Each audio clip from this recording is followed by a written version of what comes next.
بسم الله الرحمن الرحيم الحمد لله حمدا كثيرا طيبا مباركا فيه وأشهد أن لا إله إلا الله وحده لا شريك له وأشهد أن محمدا عبده ورسوله صلى الله عليه وعلى آله وسلم أما بعد.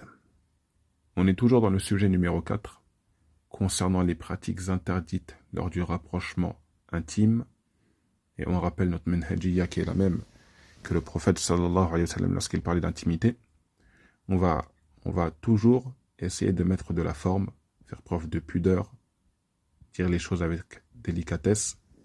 Il y en a déjà que c'est pas évident d'écouter ce genre de cours, c'est assez pesant. Enfin, on va essayer de faire en sorte que ce soit plus ou moins audible, plus ou moins agréable à écouter, en mettant, inch'Allah ta'ala, la forme. Donc on rappelle, soyez concentrés lorsqu'on utilise certains exemples pour imager certaines choses. Qu'Allah Azza wa Jal nous accorde la sincérité et qu'il nous facilite à bien comprendre sa religion. Pour récapituler ce qu'on avait vu précédemment, le premier point, c'est l'interdiction de négliger le besoin du conjoint, que ce soit la femme ou l'homme. Et on avait fait des remarques, donc on avait dit que pour la femme c'était plus grave, et l'homme, s'il a entre guillemets une panne, yajuzu lahu an yatanawala ma yusammuna bi al-munashshatat. Il a le droit de prendre quelque chose pour booster ce qui demande à être boosté. Deuxième chose interdite, lorsque la femme est indisposée, et lors de l'indisposition féminine. Cette femme, elle n'a pas le droit d'avoir des rapports avec son mari. Il faut savoir que la femme, à ce moment-là, elle peut ressentir certaines choses. Lakin, elle craint Allah subhanahu wa ta'ala. Elle craint Allah azza wa jalla. Il y a aussi une chose que l'on peut rajouter, même si le fait qu'Allah subhanahu wa ta'ala ait interdit cela, ça nous suffit.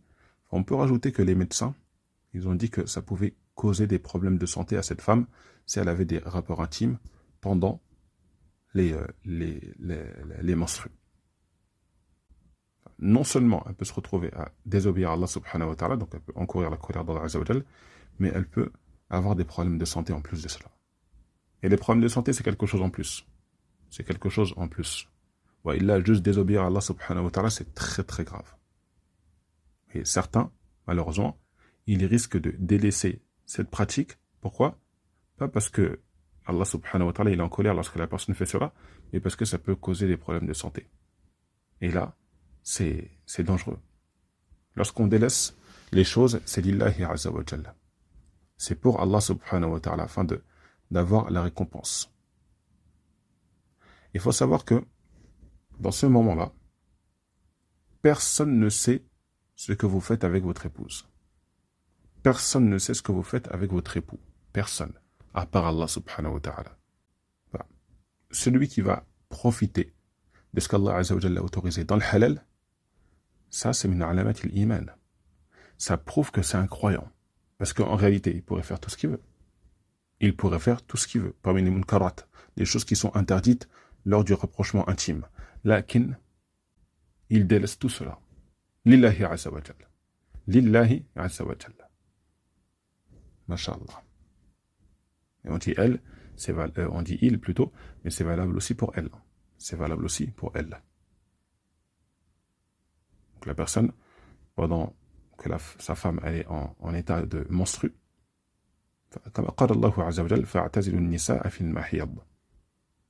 est-ce que ça veut dire qu'il ne peut pas avoir de rapport avec elle? Si, mais pas dans cet endroit-là. À vous de faire preuve de créativité. Il y a plein de solutions, alhamdulillah. Il y a plein de solutions. Troisième chose que l'on a citée, le fait que ce soit interdit pendant le Ramadan. Allah c'est wadih. Et on avait précisé que ce soit pendant le Ramadan, pendant le mois du Ramadan, ou en dehors du mois du Ramadan. Et quand on a un jour de Ramadan obligatoire à rattraper. Quatrième chose, et c'était la dernière que l'on avait citée, pendant l'état d'ihram, que ce soit pour le hajj ou la umrah, c'est haram, c'est interdit. Avant on peut, après on peut, lakin, pas pendant l'ihram. On poursuit donc dans le 5e point, la 5e interdiction, et avant ça je viens de me rappeler de quelque chose que je voulais dire, c'est que j'avais cité un hadith avec cette femme qui voulait retourner avec son premier mari qui était Rifa'a al-Qurdi. Là j'ai dit Ibn al-Qurdi, si je me souviens bien, normalement j'ai dit ça. Rifa'a al-Qurdi. Ibn al-Qurdi plutôt. Il n'y a pas de Ibn. Ce n'est pas Ibn al-Qurdi, c'est Rifa'a al-Qurdi. Voilà. Juste pour rectifier cela. On poursuit donc. Le 5e, interdiction du azl sans autorisation et l'autorisation de l'épouse. On n'a pas le droit de faire l'azl sans autorisation. L'azl, c'est le fait d'évacuer son liquide à l'extérieur. Évacuer son liquide à l'extérieur. À l'extérieur de la femme. Tamam. قال الشيخ عبد العزيز بن باز رحمه الله العزل إذا دعت إليه الحاجة فلا بأس. قال جابر بن عبد الله رضي الله عنه كنا نعزل والقرآن ينزل. 4 mots à retenir.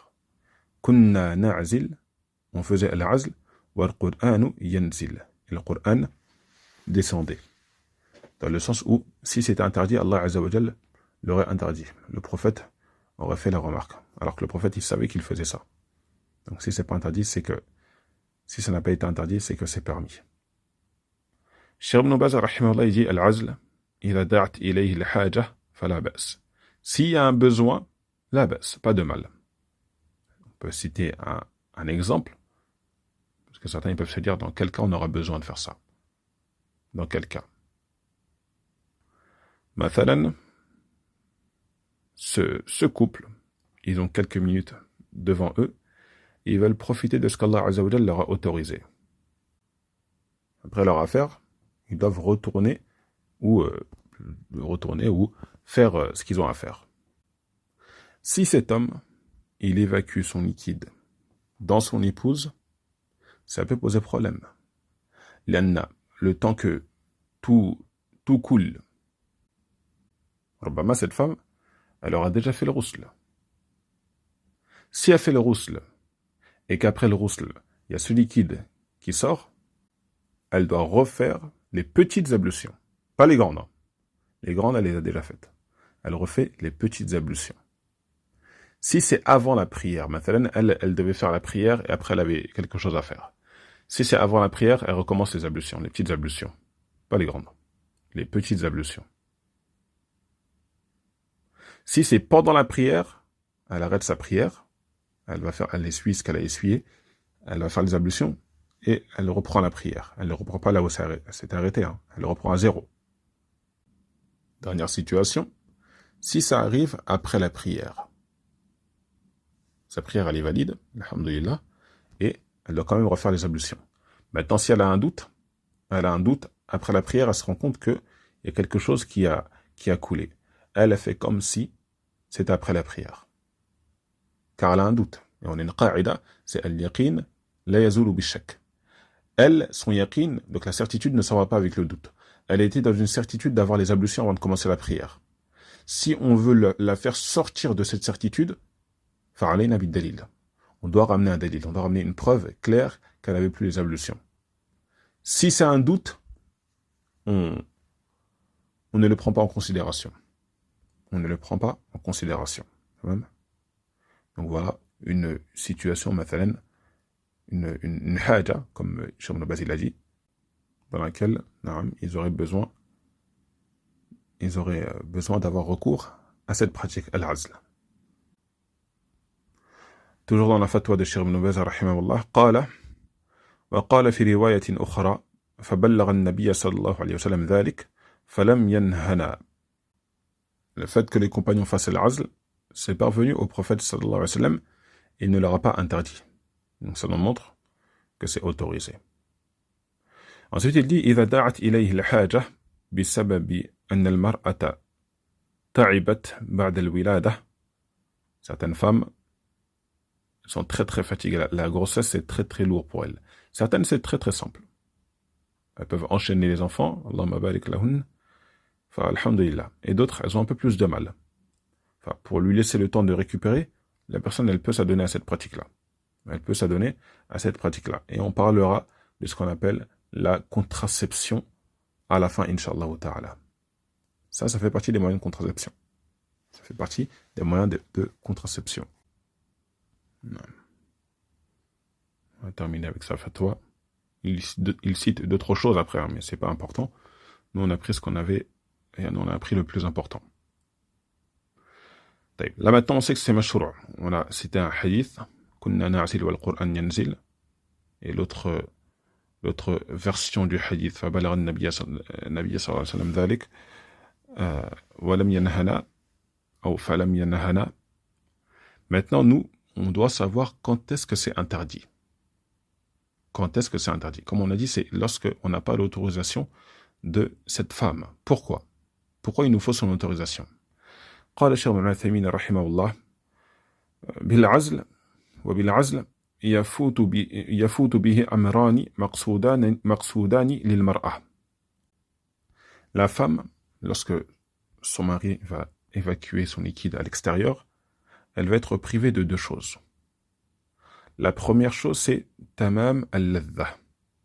La femme, elle prend du plaisir à ce que son mari évacue en elle. Elle prend du plaisir. L'homme, là, est à savoir. L'homme, il n'arrive pas à comprendre comment la femme, elle peut prendre du plaisir à cela. On ne nous a pas demandé de comprendre la mas'ala. On t'a demandé de lui demander l'autorisation. La femme et l'homme, c'est pas pareil. Laysa dhakar kal untha. On est différents. On t'a pas demandé de comprendre comment la femme, elle prenait du plaisir et la khélé. Là. Si tu veux une petite indication, on avait cité quelque chose. L'homme, c'est une grosse coupure d'électricité générale. La femme, c'est des court-circuitages qui peuvent aboutir à une coupure d'électricité générale. Et parfois, les court-circuitages, ça lui suffit. On a juste à comprendre ça. Il ne faut pas qu'on rentre trop dans les détails, qu'on commence à étudier la mas'ala comme si c'était une mas'ala de fiqh. Enfin, certains, ils vont avoir beaucoup de manquements fil ilm, mais ça va être des spécialistes dans des choses que on n'a pas besoin. Fil haqiq, on n'a pas besoin. On n'a pas besoin. Enfin, cette femme, comme on a dit, elle prend du plaisir lorsque son mari évacue en elle. La femme, elle est très très sentimentale. Elle donne beaucoup d'amour, elle veut recevoir beaucoup d'amour. Elle donne beaucoup d'amour, elle veut recevoir beaucoup d'amour. Enfin, la femme, donc, elle fait partie de son plaisir, le fait de se sentir désirée. Lorsque cet homme, il a évacué, il est allé jusqu'au bout de sa démarche, ça montre que cette femme, elle lui plaît. Ou illa, sinon, il n'aurait pas été au bout de la démarche, ou du moins avec difficulté. Et parfois, comme on a dit, Foulan, il peut avoir une panne. Il peut avoir une panne. Taïb. Tamam al-ladha. Le fait que cette femme, elle prenne du plaisir. Deuxième chose, al-walad.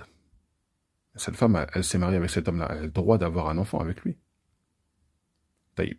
Foulan, il veut pas d'enfant. Ça, c'est du dhulm. Pourquoi tu t'es marié si tu voulais pas d'enfant? Cette femme, elle doit le conseiller à ce moment-là. Foulana, mathalan, elle a atteint un certain âge. Elle veut un enfant. Elle n'a pas encore eu d'enfant, elle veut un enfant. Elle a le droit. Elle a le droit. Donc ça, ces deux choses-là, si cet homme, il s'adonne à cette pratique-là sans son autorisation et l'autorisation de la femme, il aurait été injuste envers elle par rapport à ces deux choses-là. Et elle ladha, le plaisir et le fait d'avoir un enfant. Retenir que l'azl, c'est pas la base. La base, c'est l'évacuation en interne, si on peut dire comme ça. طيب. هنا on peut citer quelque chose dans un hadith عن معقل بن ياسر. عن معقل ابن ياسر رضي الله عنه قال جاء رجل إلى النبي صلى الله عليه وسلم فقال إني أصبت امرأة ذات حسب وجمال. Il y a un homme, il est parti voir le prophète sallallahu alayhi wa sallam pour lui demander conseil. Il lui a dit qu'il compte se marier avec une femme.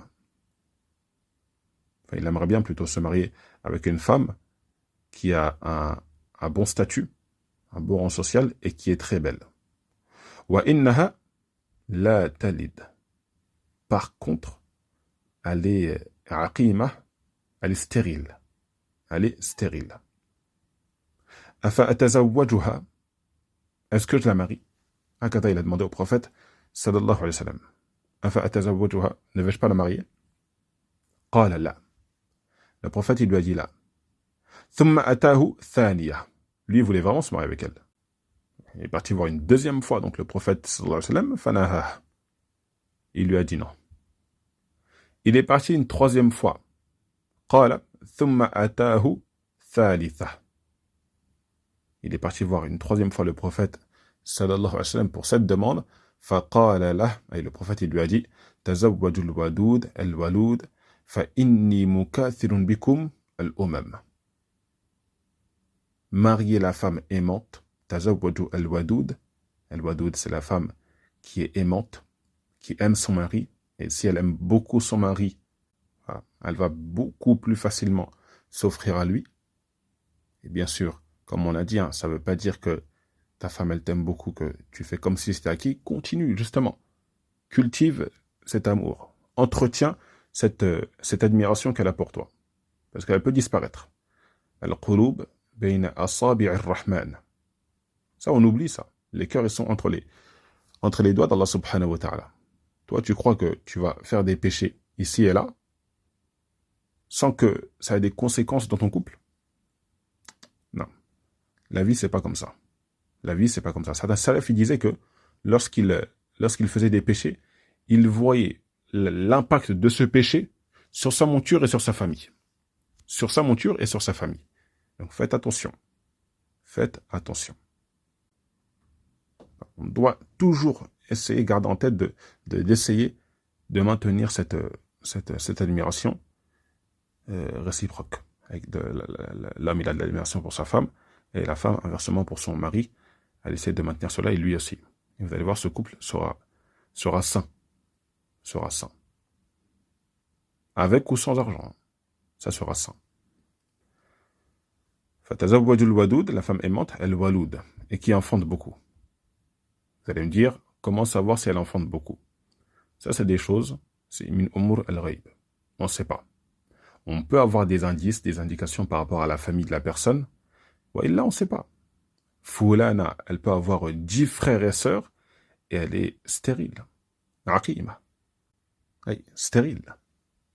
Et mbab nasiha, pour les frères et les sœurs qui sont éprouvés par cela, n'oubliez jamais une chose. Allah Azza wa Jal vous aime tant que vous êtes sur la sunna. N'oubliez pas ça.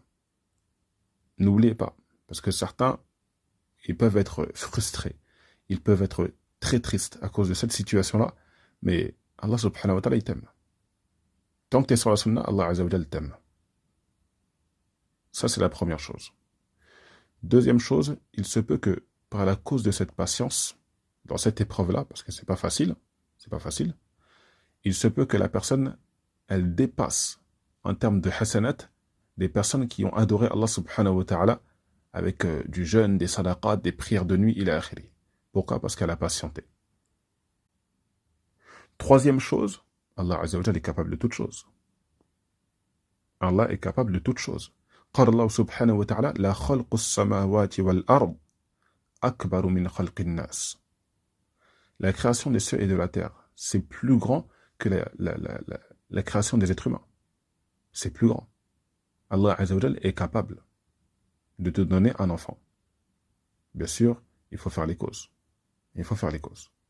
Quatrième chose, ce sera la dernière, le prophète sallallahu alayhi wa sallam, certes, il a dit à cet homme de ne pas se marier avec une femme qui était stérile, lakin ça ne veut pas dire que c'est haram.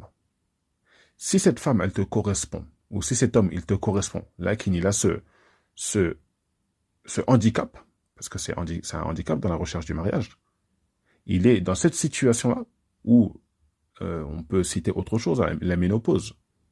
D'accord? Ça, pour certaines femmes, ça arrive très tôt. Hein. Ça arrive dans les 35-36 ans, pour certaines. Enfin, si cette personne, elle remplit tous les critères, pourquoi se priver? Moi, c'est ça qui me laisse un peu perplexe. C'est le fait que certaines personnes, elles peuvent s'asseoir sur une personne qui est quasiment, pour eux, hein, parfaite, juste pour un petit détail. Pour un ongle, Rubbama. Un ongle. Enfin, on doit faire attention. On doit faire attention. اسمعوا كلام أهل العلم. قال الشيخ ابن باز رحمه الله: ونكاح العقيم لا شيء فيه لا بأس به. Tu as le droit de te marier avec quelqu'un qui est stérile. C'est pas haram, لا بأس. لا حرج ماذا؟ لا حرج في ذلك. Il n'y a pas de mal. Cependant, comme il dit, نكاح الولود الودود, le hadith il a inversé, non. Le fait de se marier avec une femme qui est enfante et qui est wadoud, mada, wadoud, qui est aimante, c'est afdal ou c'est awla. Pourquoi? Parce que le prophète sallallahu alayhi wa sallam, il a cité une cause. On a qala fa inni mukathirun bikum al-umam. Le prophète, il veut que sa communauté elle soit la plus nombreuse le jour des comptes. Ça passe par le fait de faire des enfants. La démographie en islam, ça compte. Plus on est de muwahhid, mieux c'est. Plus on est de muwahhidoun, mieux c'est. Et attention, c'est pas plus on est de muwahhidoun et on touche l'argent des aides sociales, il a akhiri. On fait ça pour ça. Là. Al-hijra. Al-hijra. On pense à la hijra. Tu vas faire plein d'enfants dans un pays musulman. Et t'inquiète pas. Celui qui t'a donné un terre de coufre, il va te donner un terre d'islam. Celui qui t'a donné en terre de coufre, il va te donner en terre d'islam. Abshir. Est-ce que tu vas manger la même chose? Allahu a'lam. Ça, c'est autre chose. Tu vas manger la même quantité? Allahu a'lam. Peut-être que tu vas maigrir. Ou peut-être même que tu vas grossir. Allahu a'lam. Ala kulli hal, tu es dans un pays musulman, tu peux appliquer ta religion et tu peux faire plein d'enfants. Alhamdulillah. Et là, vu qu'il n'y a pas les aides, il n'y a pas je ne sais quoi, tu seras obligé de placer fermement ta confiance en Allah subhanahu wa ta'ala.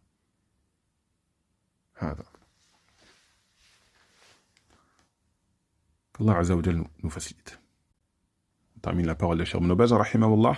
قال وإذا جمعت بين المرأتين يجوز التعدد en islam. On a le droit de se marier avec plusieurs femmes. Et d'ici tu te maries avec deux femmes. نكحت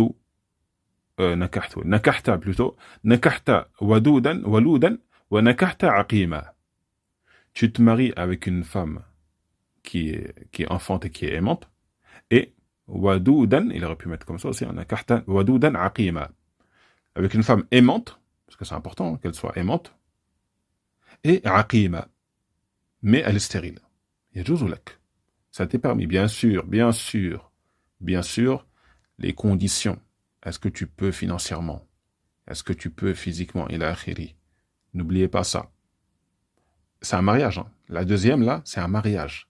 Ça veut dire que c'est censé durer. C'est pas on sort ensemble, entre guillemets. C'est 2 mois comme ça, 3 mois. Et après, bon, t'en as marre. Tu commences à inventer des problèmes et tu divorces. Là. Cette femme, elle a les mêmes droits que la première. Elle n'a pas le même fadl, parce que ça fait pas longtemps qu'elle est là. Ça fait moins longtemps, l'autre a vécu plus de trucs, il a akhiri. Lakin, elle a un haq. Et le haq qu'elle a, la première aussi, elle a. Mais, min hayth al-fadl, on a compris. Par rapport au mérite, on a compris, l'autre, elle était là en première. Al-Muhim, il dit, en gros, tu peux te marier avec une qui est stérile et une qui n'est pas stérile. Yajuz. Wa jama'ta bayna al-amrayn fala ba's. Intaha kalamu. Ce qu'on retient de tout ce que l'on a cité, c'est que l'azl, c'est autorisé en islam, lakin avec l'autorisation de l'épouse. avec l'autorisation de l'épouse. Et aussi, on pense à nos frères et sœurs qui sont éprouvés par la stérilité. C'est pas facile. C'est pas facile qu'Allah Azza wa Jalla leur facilite. Mais voilà. Il y a une hikmah dans cela, il y a une sagesse. Cet enfant qui n'est pas là, tu ne sais pas ce qu'il t'aurait fait. Il y a des enfants, ils sont très très durs. Très très difficiles. Hein? Tu ne sais pas comment tu aurais réagi. Ne dites pas j'aurais fait. Non.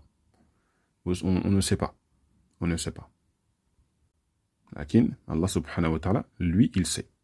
Et en plus, quand on réfléchit bien, Allah Azza wa Jalla, il nous a donné la vie. C'est déjà un miracle qu'on puisse avoir des enfants. Nous, on pense que c'est un dû. C'est déjà un énorme bienfait. D'avoir des enfants, c'est une chance qu'Allah Azza wa Jalla nous accorde. Hein? Donc si Allah nous a privés, entre guillemets, un privé, hein, on se comprend, de cela, on ne doit pas se plaindre. On ne doit pas se plaindre. D'accord? Et bien sûr, n'étant pas dans cette situation-là, comme on avait cité lors du... Je ne sais plus si c'était dans ce cours-là ou un autre, le prophète, il a dit « Laysa la khabar kal mu'ayana ». Moi, je suis en train de le dire, j'essaie d'empâtir, j'essaie de me mettre à la place, mais celui qui ressent cela dans sa chair, Fabila, je sais que ça doit produire un autre effet, mais on s'encourage. On s'encourage. Et celui qui veut se marier avec une femme ou une sœur qui veut se marier avec un homme comme ça, qu'elle demande conseil. Et même si un homme il veut prendre une deuxième femme qui est dans cette situation-là, faites attention. Demandez conseil. Demandez conseil. Comme pour l'homme là, qui est parti voir le prophète sallallahu alayhi wa sallam, il lui a demandé conseil. Il lui a exposé la situation, il lui a demandé conseil. Nous, des fois, on veut faire les choses comme ils disent, en sous-marin. On veut faire les choses discrètement. Mais à force de faire les choses en sous-marin, malheureusement, qu'est-ce qui se passe? On finit par se noyer dans les problèmes. On se noie, on coule dans les problèmes. Et là, on va commencer à passer des coups de téléphone aux frères. Non.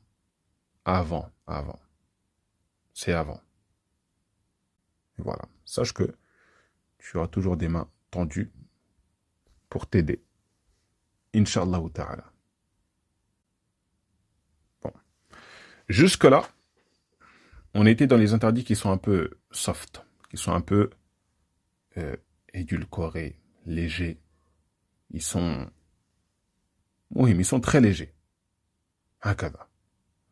À partir de là, à partir de maintenant, on va basculer dans le côté qui est un peu plus sombre. Dans le côté qui est un peu plus sombre. On rappelle de la prestance, de la retenue, de la pudeur. Et on n'écoute pas ces durus, ces brèves interventions, comme si c'était un dars dans le tawhid, dans l'aqida ou dans une matière importante. C'est juste un petit rappel, on s'entraide, on lit des hadiths, des paroles de savants, enfin, on essaie d'avancer et de ne pas désobéir à Allah subhanahu wa ta'ala. هذا. قال الله عز وجل اليوم أكملت لكم دينكم وأتممت عليكم نعمتي ورضيت لكم الإسلام دينا. Cette religion, c'est un bienfait. Elle est parfaite. Elle a été complétée. Ni on enlève, ni on ajoute. Dans cette religion, il y a des choses qui sont interdites et des choses qui sont autorisées. Il y a des choses qui sont interdites et il y a des choses qui sont autorisées. Les choses qui sont autorisées, comme les ulama ils le disent, al-aslu fil ashya et al-ashya min umur ad-dunya, c'est al-ibaha. La base dans les choses de la dunya, c'est que c'est permis en islam. Alhamdulillah. Donc il n'y a pas beaucoup de choses interdites. Il y a plus de choses autorisées que de choses interdites. Par contre, la personne qui a dépassé les limites, elle va dire tout le contraire. Elle va dire en islam, il y a trop d'interdits. Je vais vous donner un exemple, vous allez bien comprendre. L'autoroute est limitée à 130 km/h. 130 km/h, je ne sais pas si vous avez déjà vu des voitures rouler à 130 km/h, c'est rapide. C'est quand même rapide. Une personne qui prend l'habitude de rouler à 180 à l'heure, 160, 180, elle, quand elle va rouler à 130, ça va être morose, ça va être lent, ça va être ennuyant. Quand même. Alors que 130, c'est pas mal quand même. Mais lui, comme il a pris l'habitude de rouler plus vite, il a dépassé les limites, il a pris l'habitude d'être en infraction. 130, c'est voilà, c'est gris pour lui. C'est pas vert, c'est pas rouge, c'est pas du vif. C'est, comme on a dit, c'est du gris, c'est morose. Hakada certains, avec l'intimité. Ils ont tellement dépassé les limites que des pratiques normales, ils peuvent plus. On peut se poser la question, pourquoi? Pourquoi ils peuvent plus? Pourquoi les pratiques normales ne leur suffisent plus? Pourquoi? Parce ils ont dépassé les limites une fois, ils ont ressenti quelque chose, une sensation forte, ensuite ils ont pris l'habitude de cette sensation, puis ils sont allés de plus en plus loin à la recherche de la première sensation qu'ils avaient ressentie. Ce qu'on appelle une addiction, tout simplement. Alors, ce ne sont pas toutes les addictions qui sont haram en islam. Ce qui va être haram, c'est lorsque ça va t'occuper du dhikr d'Allah subhanahu wa ta'ala. Ce qui est haram, c'est lorsque ce qu'on appelle un trouble, une paraphilie, c'est lié à quelque chose qui est muharram. Mathalan, la personne, elle est excessivement attirée par une partie du corps d'une femme, c'est pas haram. Ça, c'est par rapport au hukm shari. Celui qui veut rendre cela haram, il ramène un dalil. C'est pas haram. Est-ce que maintenant, toute chose qui n'est pas haram est forcément bonne? Non. Certaines boissons, les ulama, ils vont pas dire que c'est haram. Ben, eux-mêmes, ils vont en boire. Lakin, c'est pas bon peut-être pour la santé. C'est pas des choses que les médecins vont recommander. Attention, ça ne veut pas dire que la personne qui va boire cette boisson, qu'il est en train de boire de la javel, ou il est en train de boire quelque chose qui va le mettre en danger de façon imminente. Certaines boissons très sucrées, faut du temps avant de tomber malade. Il faut les enchaîner, les canettes et les bouteilles. On connaît des frères, ils sont abonnés à certaines boissons, et tu vois, le frère, il est toujours debout. Alhamdulillah. Ala khair. Al-Muhim, tout ça pour dire que ce ne sont pas tous les troubles, ce qu'on appelle les paraphilies, qui sont muharramah. Tamam. Et on conseille les sœurs, hein. J'allais le dire, lorsque j'ai dit que certaines personnes pouvaient être attirées par une partie du corps de façon excessive. Hakada. Que la femme couvre ses mains, que la femme couvre ses pieds, kadhalik. Vous ne savez pas comment il y a des gens qui y réfléchissent. Des malades peuvent prendre en photo telle chose de votre corps, biduni an tash'urna, sans que vous vous rendiez compte. Donc faites attention. Et si vous savez ce qu'il va faire avec cette photo, la femme va appliquer bidabt qawlullahi azza wa jal wa qarna fi buyutikunna, et restez dans vos demeures. Si vous saviez. Kadhalika, faites attention à comment vous habillez vos enfants, vos petites filles, vos garçons. Faites attention. Il y a des tenues, ça ne convient pas. Des tenues qui ne conviennent pas. Qu'Allah azza wa jal nous guide. Donc, voilà, je vous ai fait une petite introduction là, pour venir sur les différents points que l'on va citer, car ça va être quelque chose. Qu'Allah azza wa jal nous facilite. La sixième chose qui est interdite, le fait de passer par la porte de derrière. Vous avez compris, la porte de derrière.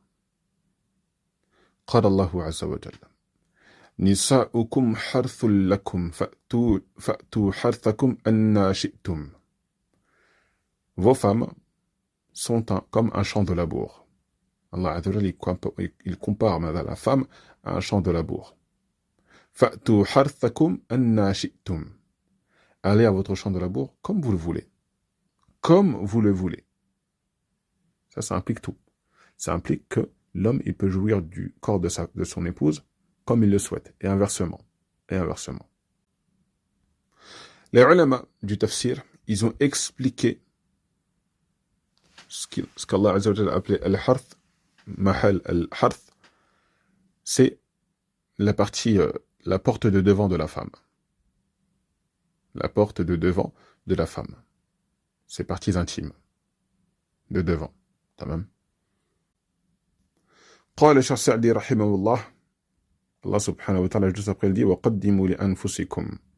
Donc Allah Azza wa Jal, il nous ordonne d'avoir des rapports par les parties intimes de devant de la femme. Ensuite il dit وَقَدِّمُوا لِأَنفُسِكُمْ. قال الشيخ السعدي رحمه الله أي من التقرب إلى الله بفعل الخيرات.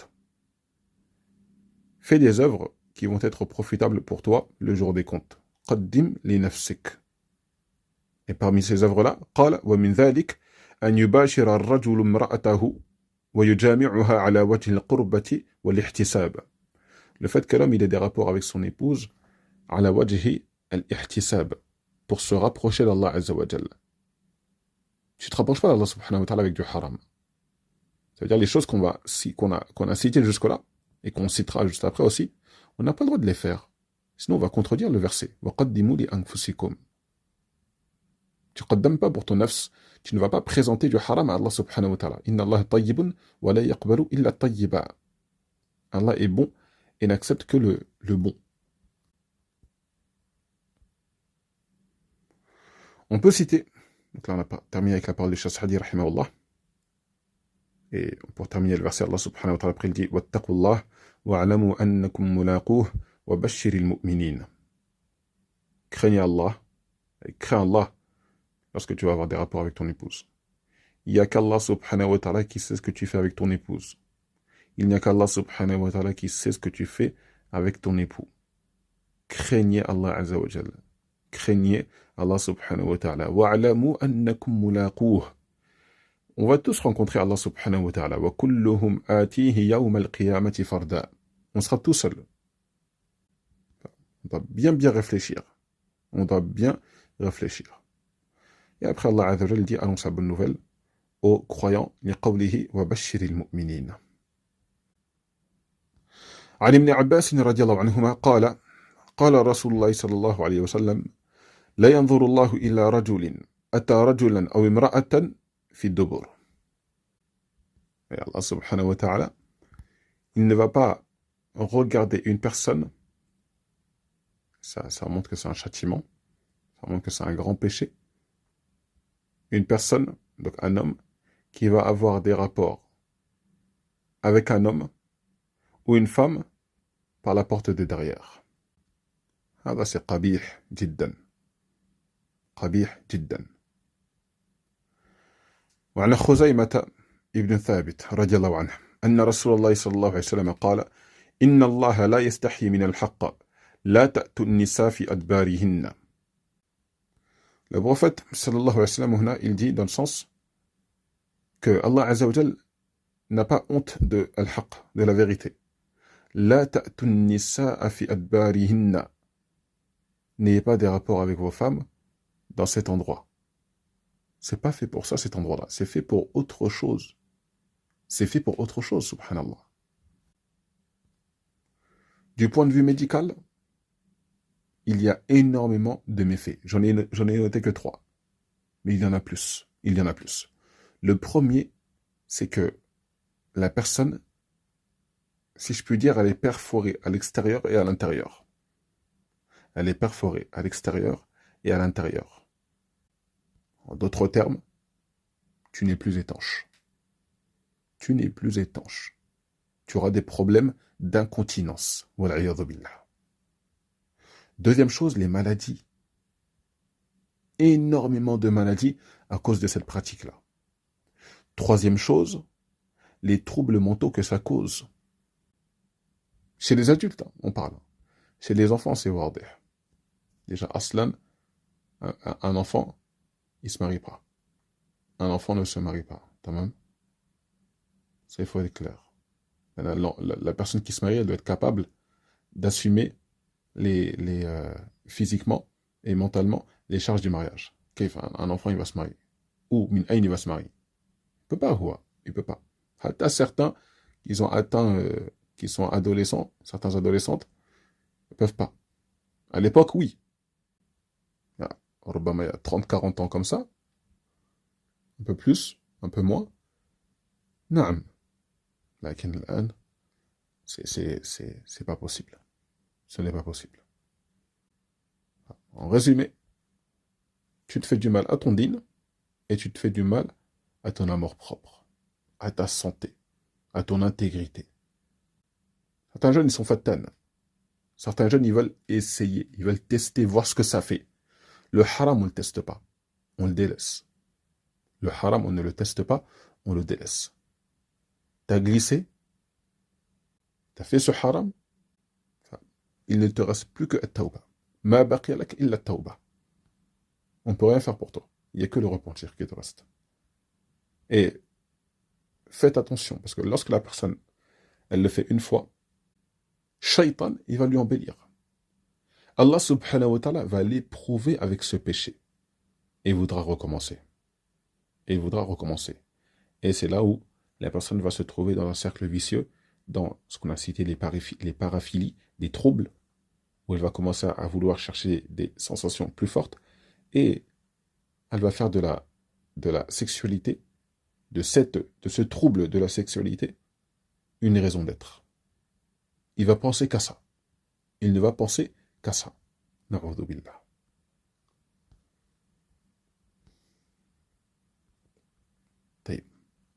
On termine avec le 7e.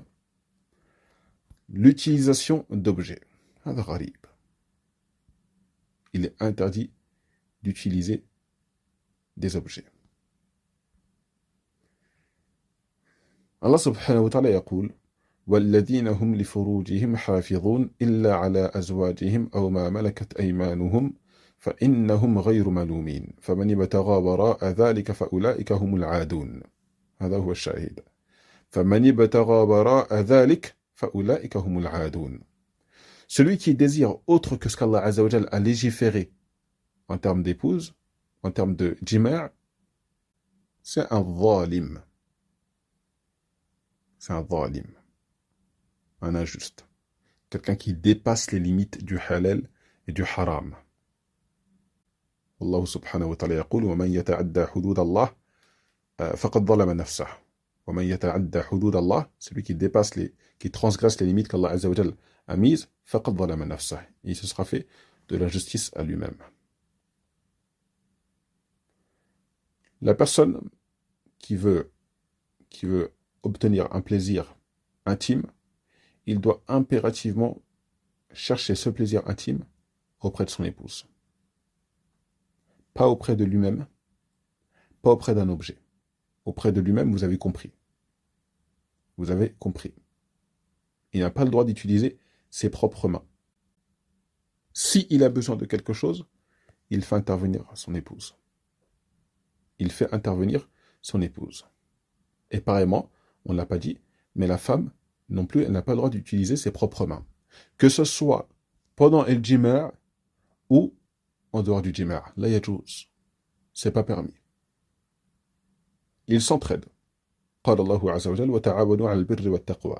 Cette femme, elle prend la main de son mari et elle lui demande de faire preuve de créativité. كذلك, cet homme, il prend la main de sa femme et il lui demande de faire preuve de créativité. On doit faire très attention à ça. C'est une fitna. Dans le feu de l'action, la personne elle peut ne pas se contrôler et elle peut vite déraper. Toujours dans ce point-là, par rapport aux objets, certains, ils vont utiliser des objets qui blessent. Des objets qui blessent. Na'udhu billah. Dans un hadith rapporté par Abu Huraira, radiallahu anhu, قال النبي صلى الله عليه وسلم لا يشير أحدكم على أخيه بالسلاح وفي رواية بالحديدة. Dans une autre version, le prophète il cite al-hadida. La personne n'a pas le droit de pointer une arme ou un objet tranchant ou autre vers son frère, voilà, vers sa sœur, et encore moins vers son épouse. Vers personne. قال بعد ذلك صلى الله عليه وسلم فإنه لا يدري لعل الشيطان ينزغ في يده نعم ينزغ في يده فيقع في حفرة من النار. الشيطان هذا il peut pousser cette personne à faire un acte irréversible. Il y a des personnes qui ont fait ce genre de choses avec leur épouse. Ils commencent à asphyxier Foulana, il lui coupe sa respiration. ما أدري أين التمتع في التلذذ في ذلك. الله أعلم où est le plaisir dans cela. Il fait ce qu'il fait. Il étouffe Foulana. Il perd le contrôle. Et elle finit par être tuée. Voilà, iyadhu billah. Elle finit par être tuée. Voilà, iyadhu billah. Donc faites attention à ça. الأصل في الأشياء الإباحة كما قلنا. La base dans les choses, c'est que tout est permis. Maintenant, quand on a un hadith comme ici, on n'a pas le droit de le faire. Foulayn a le droit d'acheter des menottes. Je vous donne un exemple. Ça va peut-être vous faire sourire, mais on doit donner des exemples. Sinon, ça peut être compliqué à comprendre. Des menottes, il y a chose. La personne a le droit d'acheter des lunettes. Maintenant, la femme, elle met des lunettes. Alors qu'elle ne parle pas de lunettes, mais elle met des lunettes pour l'occasion. C'est les lunettes spéciales pour Kada. Il y a chose ou là, elle a le droit. Et d'ailleurs, il y a une mas'ala. Moi, je ne connais pas la réponse. Mais est-ce que la femme ou l'homme, ils ont le droit de mettre une tenue spéciale pour cela? Maintenant, la femme, elle demande à son mari de mettre un déguisement. Donc, l'homme, il demande à sa femme de mettre, bon, vous allez rigoler peut-être, mais ce qui me vient en tête, une tenue de lapin. Une tenue de lapin. Il demande à sa femme de mettre des oreilles de lapin. Est-ce que ça c'est haram? Allahu a'lam, alladhi yadhhar, c'est que c'est pas haram. Est-ce que ça veut dire qu'il faut le faire?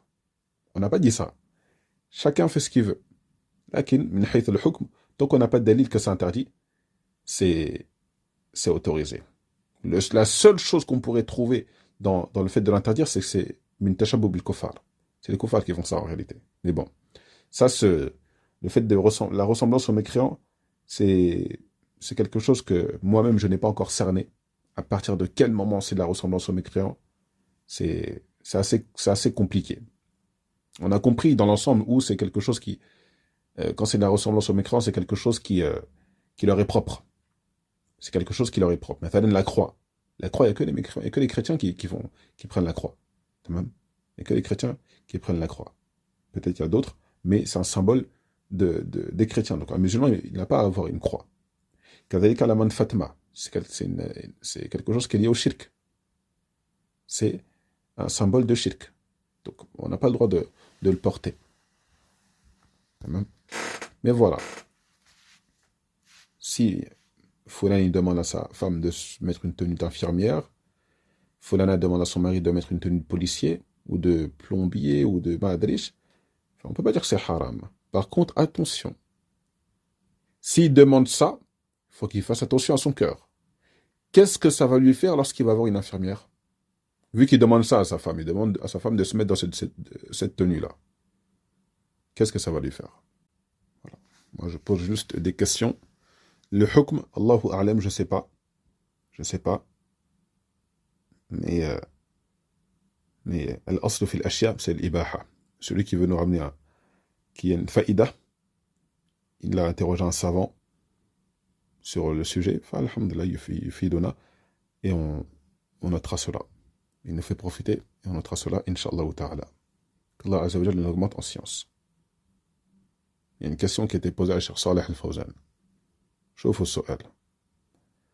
Il y a une personne qui a demandé est-ce qu'on a le droit de mettre de l'huile d'olive coranisée, écoutez bien, de l'huile d'olive coranisée, se badigeonner d'huile coranisée sur tout son corps, donc sur lui, son corps à lui et le corps de sa femme, et il se rapproche intimement dans cet état-là. Cheikh Al-Fawzan qala la ba's. C'est gharib. Lakin, qala Cheikh Al-Fawzan la ba's. C'est pas haram. Est-ce qu'il faut le faire? J'ai pas dit ça. Mais voilà. Il y avait la fatwa d'un shir. Donc, la personne, elle met des lunettes, elle met un déguisement, donc ce déguisement, bien sûr, hein, les pantalons, si c'est vraiment une tenue qui ressemble au mécréant, ou l'homme, il ressemble à une femme. هذا لا يجوز. Vous savez, la chèque que c'est pas permis. Un homme, il met des talons pour faire plaisir à sa femme. A'udhu billah, a'udhu billah. هذا لا يجوز, c'est pas permis. C'est pas permis. كذلك la femme, elle n'a pas le droit de se mettre en homme. Elle n'a pas le droit de se mettre en homme. C'est pas permis. Tout ce qui est haram, on ne le fait pas. D'accord? Mais les tenues halal, comme on a dit, des oreilles de lapin, des lunettes ou des choses comme ça, il y a juz. Celui qui veut interdire, encore une fois, il ramène un dalil. Est-ce que ça veut dire qu'il faut faire? Ça, c'est autre chose. Moi, je vous dis le hukm. Je vous dis le jugement. Donc, ça, c'est autorisé. Lakin, lorsqu'on va commencer à parler de fouetter les gens, on va commencer à parler d'électricité, on va commencer à parler d'empêcher les gens de respirer, on va commencer à parler de coups de poing, de taillader les gens. Ah là, c'est haram, bila shak. C'est interdit. C'est interdit. La violence, c'est interdit. Et comme je vous ai dit, certains, ils sont allés très très loin. Ils ont fini par tuer leur conjoint. Hatta, même attention, hein. On verra ça, mais même les claques. Attention. Là, il y a chose que tu frappes au visage. Là, il y a chose, c'est pas permis. Wala'iyadu billah. Dans le prochain cours, on essaiera de terminer. On demande à Allah Azza wa Jalla de nous faciliter. C'est assez éprouvant. Parce que c'est des sujets, comme je vous ai dit, c'est délicat. Et on se le rappelle. C'est pas un tâche de tawhid, c'est pas un cours normal. Il y a des ahkam, certes, mais c'est pas un cours comme on en entendrait habituellement. Mais il faut dire les choses. Et on demande à Allah Azza wa Jalla de nous préserver du haram. Walhamdulillah.